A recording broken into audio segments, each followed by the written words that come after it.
Hey guys, welcome back to Starcastic Remarks alongside Chris and alongside James. My name is Ryan. We are the official Dallas Stars podcast of THPN. Thank you so much for following along with us live here today. If you're here, God bless you first off. And second off, if you would hit that like and subscribe button, we'd really appreciate it. Hit that notification bell as well. We're trying to get to 1,000 subscribers before the end of the postseason play. And as always, thank you to DraftKings Sportsbook for being our sponsor. As always, we really appreciate them. Once again, that promo code is THPN. Well, guys, a hockey game existed today, and there are a lot of people who are just very concerned about lots of different things. I don't even know what to make of this game, to be completely honest with you. So I will let you guys have the first thoughts, and then maybe I can formulate some thoughts on how I feel about this game. Well, the Stars played really good for large stretches of this hockey game. They weren't able to execute. They weren't able to get any good bounces, and they couldn't get a save. And that turned the game from, it shows 6-1 on the scoreboard, but Stars were pushing in the third period, and that's really what made it so lopsided. Yeah, I pretty much agree with you. I mean, the Stars dominated large stretches of the game tonight, or today, matinee game. But they had some bad non-calls that went against them. They responded poorly to them. They had bounces not go their way. They had lots of little things like that. I mean, early whistle blows on one of them as well. Stuff all over the place that were just little misses that just kept adding up little over and over and over again. And the Stars, they let that beat them. Yeah, they, in my opinion, they completely dominated good portions of this game. And the scoreboard is not indicative of how the game went for a good chunk of it. The issue is the Stars had a couple of really bad plays. The Oilers executed on theirs, and the Stars did not execute on theirs. That's basically where I'm at. And we can talk about officiating all day. There were lots of missed calls on officiating, but that can't be the storyline. You can't allow that to be a storyline and a big loss like this. Right. And I guess I'll go ahead and talk about it real quick. Game 4 is a must-win. You lose Game 4, you lose the series, in my opinion. You can't go down 3-1 in the series and allow that to happen. So let's get into a couple of other storylines here today as we talk about this. Probably going to be a bit of a shorter one, to be honest with you. I know, first off, I know some of y'all are going to be looking for the wrath of Ryan to come out today, but I just don't have it today. It's over. I'm just the wrath is not there. In more, the correct word is frustration. There is more frustration because the execution is not there by the Stars. And then the other thing that a lot of people talked about is that just the bounces didn't go our way. It just 100% did not go our way.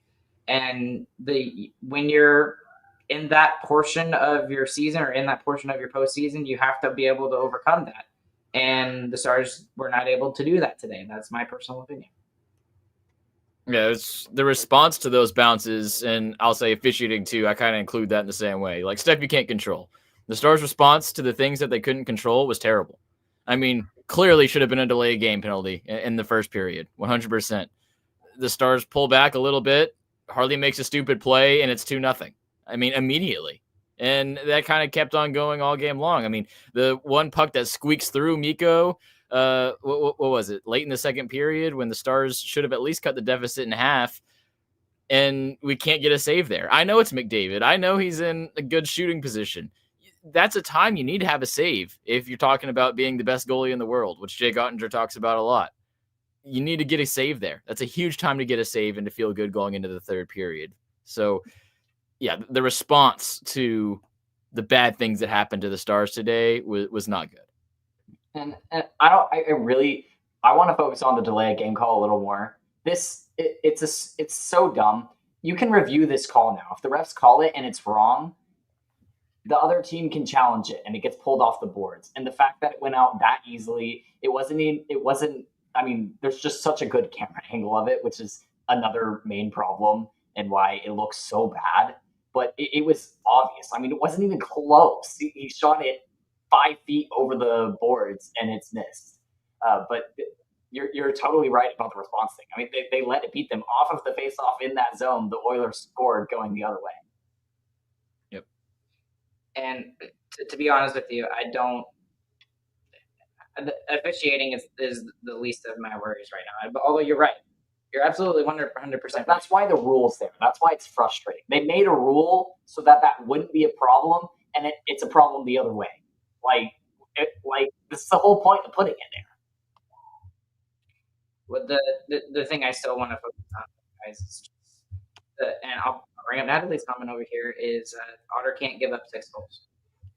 And yeah, Otter was crap tonight. He was terrible. Well, it wasn't even necessarily that he was crap, to be honest with you, but he didn't make the save. No, he was bad. He let in 6 goals on less than 30 shots. He was bad. This is the worst game Jake Oettinger's played in the playoffs. He sucked. And he's getting beat again by Stuart Skinner, and Stuart Skinner was pulled out of the playoffs in Game 3 of their first round series. And it's extremely frustrating that he can't come up with a key save. And I mean, especially in the last 2 games, that's something that Stuart Skinner has been able to do, whether it was a lucky bounce sometimes or a really good save on a couple of opportunities. But the other point about it is the timing of it as well. It's like when you give up the first goal, you've got to be able to have a save on the second one. And then when you know you're going, I mean, like, especially when you're going down into a period when you've kind of split the deficit 2-1, you can't allow a goal in the last minute of the period. And you also can't allow a goal early in the third period as well. It was just the timing of it all was really important to me, especially. You're giving him too much credit. It's not just the timing. He sucked. He let in 6 goals on less than 30 shots. He played bad. That's it. Well, let's talk about. I mean, I don't know. And let me ask this question, because this question might be relevant to how I'm feeling right now. Is there like a Murphy's Law in terms of this game? And because the Stars didn't deserve to win Game 1, in my opinion, that this is another one where the Stars deserved to win the game and they didn't. So maybe this game is just a give back to the Oilers because of how poorly the Stars played in Game 1? No, because the Stars played great in the third period of Game 1. So I disagree with that wholly. The Stars have gotten some bad bounces. They've gotten some bad officiating. Yeah, but they still are not executing. That's the main reason you lose this game. Your top players are getting prime scoring chances in prime locations, and they're missing. I mean, I know Robo gets the goal tonight technically because he tips a puck they didn't even see. But, I mean, he has looked terrible. He had so many chances from the slot tonight that he just whiffed the net on. And I mean, Mikko Rantanen gets a couple of chances right on top of the crease and he can't get him to go. Johnston has several grade A chances that he can't get good shots on. The Stars repeatedly attacked glove side on Stuart Skinner, and he proved all night long that the glove side was doing well. And there was no adjustment from the Stars shooters. They just kept attacking the glove, and Skinner kept grabbing them and showing them in the Stars' face. So, I mean, you've got to make an adjustment when a goalie's playing like that, and they made none. Yeah, and really most of the shots I feel like were coming from far out, and when they would get in close on those slot chances, they would miss it. And you're trying to pick corners, and I know Skinner has played good in these last 2 games, but he's still Stuart Skinner. You've got to get it to the net. It doesn't have to be a picture-perfect shot every time, but you can't miss the net. And I think a big part, one big key in the game was the early whistle when Ben was in front of the net. I mean, he got the puck loose. Skinner couldn't make a great save on it. He got it, but he couldn't get the rebound. And Ben fought for it. He got it out right in front of Skinner. That one's blown dead. But that should be a goal. That should be the blueprint for scoring goals. Right. That's how you won Game 1. Was getting in front of them, not letting them see things, getting those easy rebounds. And another example of that was Duchesne with the puck dribbling behind Skinner in the crease. The Stars don't jam it home. That's the perfect dirty goal. You got to get on your hands and knees and find a way to put that puck into the net. And the Stars can't do it. There's not many positives to come out of this game, guys. But to be honest with you, the only positive that I can take out of this game is that the Stars are not down 3-1 in the series, or 3-0 in the series. That's a huge positive. It's only 2-1, and it seems to be, at least it feels like, that the play is going towards the Stars' side. I know the score obviously doesn't show that. And again, the other thing about this is, when the Stars lose, they lose by a lot in the playoffs. That has happened quite a bit.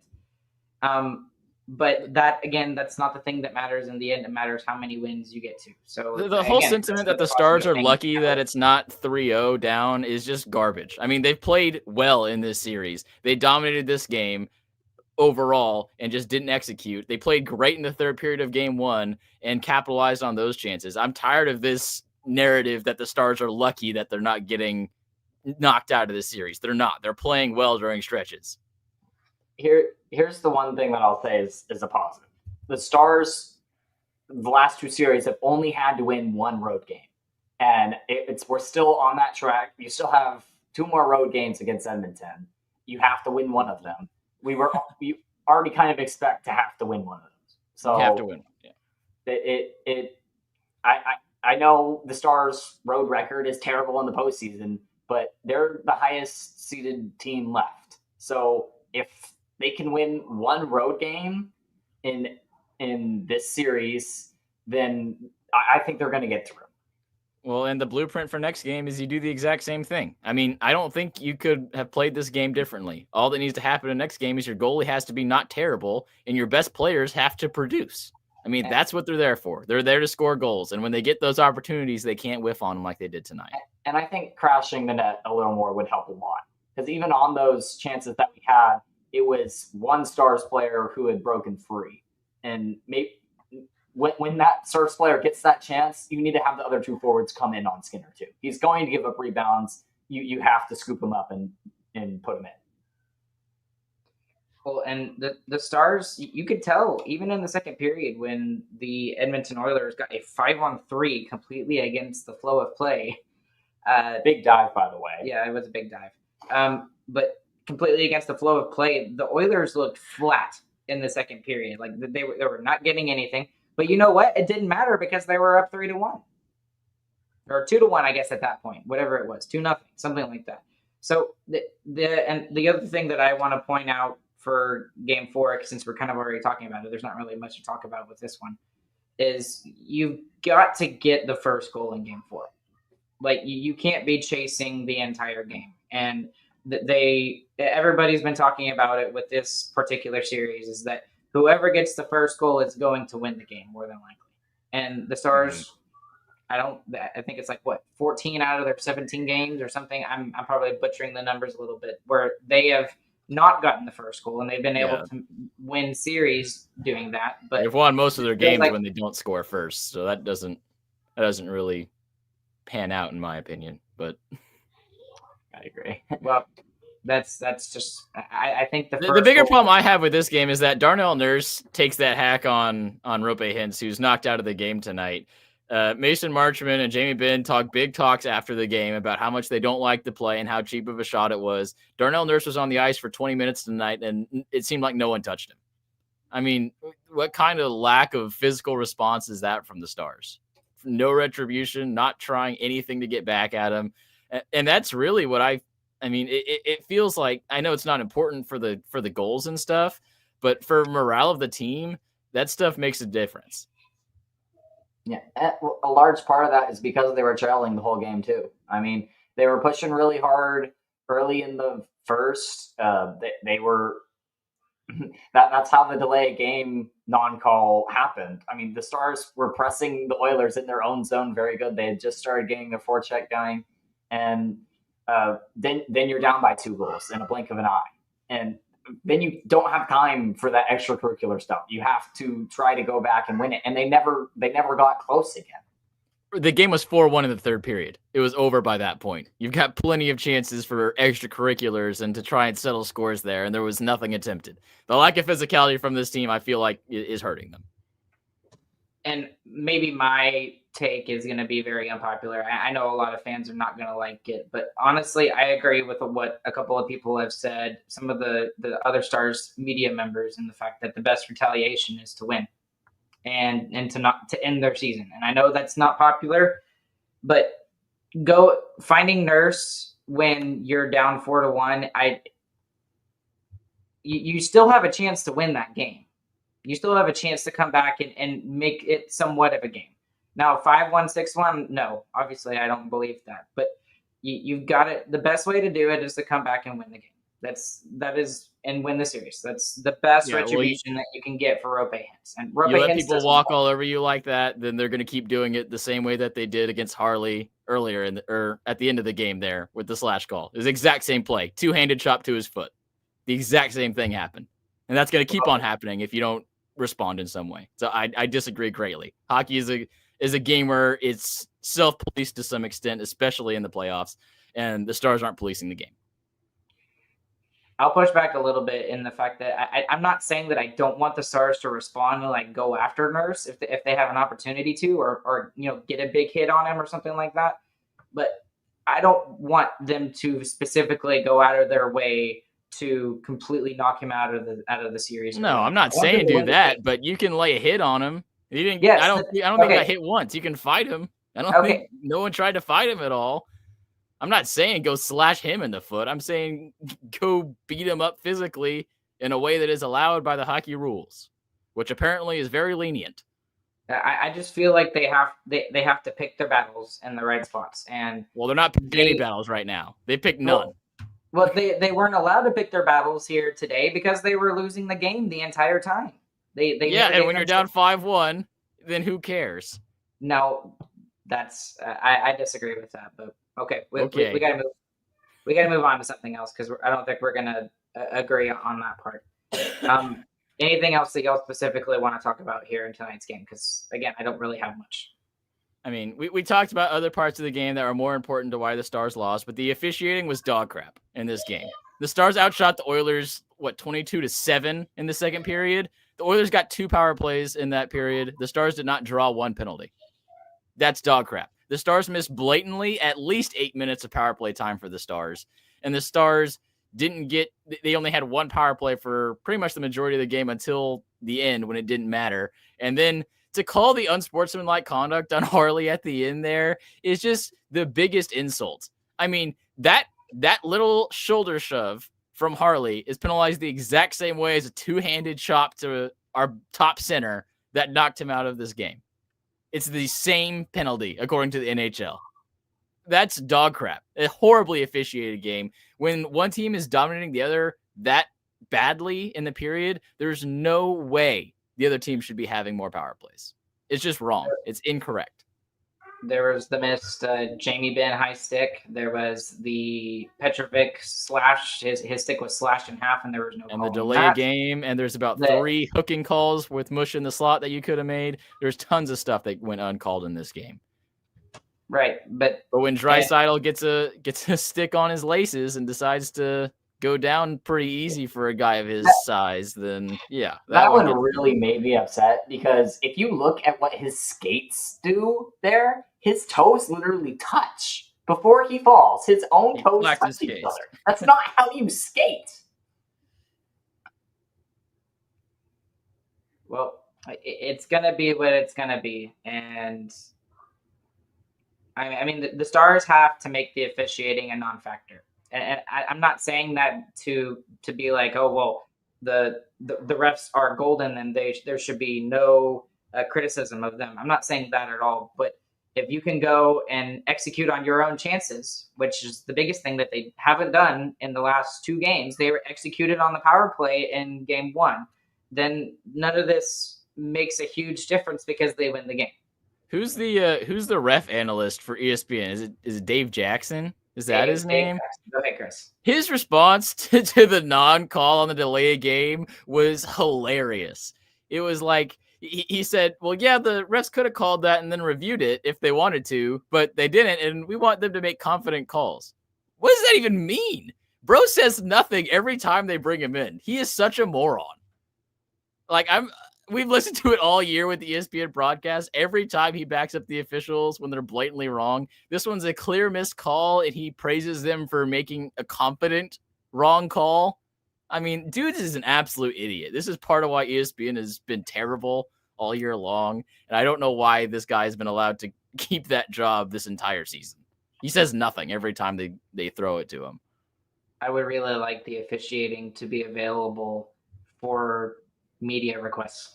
Well, I don't want to be available for media requests if they all talk like Dave Jackson does, because they're just going to say nothing for their entire interview. Well, I mean, that's basically what the players do. They say a lot of nothing a lot of the time. That's what Jamie Benn does, that's for sure. Yeah. Okay. Anything else? No? Okay. All right. Let's do biggest winner, biggest loser here tonight. Chris, I'll let you go first. Biggest loser is Jake Oettinger. That was the worst game he's played in the playoffs. He's getting beat by Stuart Skinner again. Yeah, he can't be that bad. He has to make one of those saves. I know it's on great shooters. You got to make one of those. Stu's making them. I'll give it to the Stars' execution. They had their chances tonight, and after the second period, I think I counted 4 posts that the Stars hit. You've got to execute. And I would have picked Jake Oettinger, to be honest with you, too, Chris, because he could have kept them in the game. He had chances to, but he just didn't make a save. But again, if you score goals, then maybe Oettinger doesn't have to, grip his stick so tight and expect himself to make all those saves. So I got the biggest winner as the Stars' execution here tonight. Biggest loser as the Stars' execution. Loser. Sorry, thank you. My biggest loser is going to be S. Lindell. I thought I had a really tough night handling the puck. I mean, the perfect thing that encapsulated it was the Oilers' 5th goal. I mean, he just completely misplays it, plays it right to an Oiler. It goes the other way, and it's in the back of the net. So he misses the pass breakup too there. So yeah, that was a rough play. I mean, that's not something that you normally see from him. He struggled tonight, and that's not normally something that we see. Yep. The biggest winner is Stuart Skinner. He's had a fantastic past 2 games. He's had a fantastic 4 of his last 5. Yes, the Stars need to execute better, but man, Stuart Skinner has been fantastic. That stick save on Duchesne when the puck went behind him was great. The save on Blackwell there was fantastic. I mean, he's been super solid. Yeah, since you said the obvious one, I'll just say that the biggest winner is just the bounces for Edmonton here in today's game. They had a lot of puck luck on their side here today, in my opinion, and part of that is Stuart Skinner making saves as well. So that's my biggest winner is Edmonton bounces. James, who you got? I'm giving my biggest winner to Liam Bichsel. I thought he was our best defenseman tonight. I mean, offensively, he looked great. He was jumping up on every rush. He was killing people at the boards, not letting anything through. He had a absolutely fantastic game. Okay, there's our biggest winners and our biggest losers. And we'll be back with you guys on Tuesday when the Stars take on the Edmonton Oilers for Game 4. Last question. Is this a must-win for the Dallas Stars? Yes. But remember, the Oilers were here last time. They were down 2-1, and then they won 3 straight. And the Stars, at least with their style of play, they're moving in the right direction. I'm going to say it's not a must-win because of how good the Stars have been at home. But they have to win one on the road. Doesn't matter which one, in my opinion. Well, if you lose that game, Game 4, James, then you still have to go back to Edmonton for Game 6. Yeah. That's what he's saying. But you'd have to win one. If you win Game 6, then one. So I don't think Game 4 is a must-win. Okay. You have to win. I get it. One of the ones remaining. I might be wrong on this, but I believe this is the first time in the postseason that the Stars have lost back-to-back games. That is correct. Is that correct? That is correct. Okay. Unfortunately, that is correct. So I believe it's a must-win. I do. I do not see the Stars would if they lose Game 4. I do see them winning Game 5, but I don't see them winning Game 6 if they have to go back to Edmonton for that. So that's just my personal opinion. I think Game 4 is an absolute must-win for the Dallas Stars, and I am encouraged in the fact that it's not like this was a 6-1 where the Stars just didn't play at all. it was just everything was against the Stars, and the chances that the Edmonton Oilers had, they buried, and they didn't get any saves, and the Stars just couldn't execute on their side. So it was just a double whammy for the Stars here today. So that's going to wrap it up for us here today. Thank you, everybody who is watching us live. There's even more of you who are listening afterwards. We hope that you click like and subscribe if you are listening live or watching afterwards. Please make sure you do so, and also hit that notification bell so you never miss an episode. And as always, thank you to our sponsor, DraftKings Sportsbook. Use that promo code THPN. Thank you again, alongside Chris, alongside James. My name's Ryan. We'll catch you guys on the flip side. I hope you all have a fantastic morning, afternoon, evening, whenever you guys are listening. And we will see you guys on Tuesday. Thank you.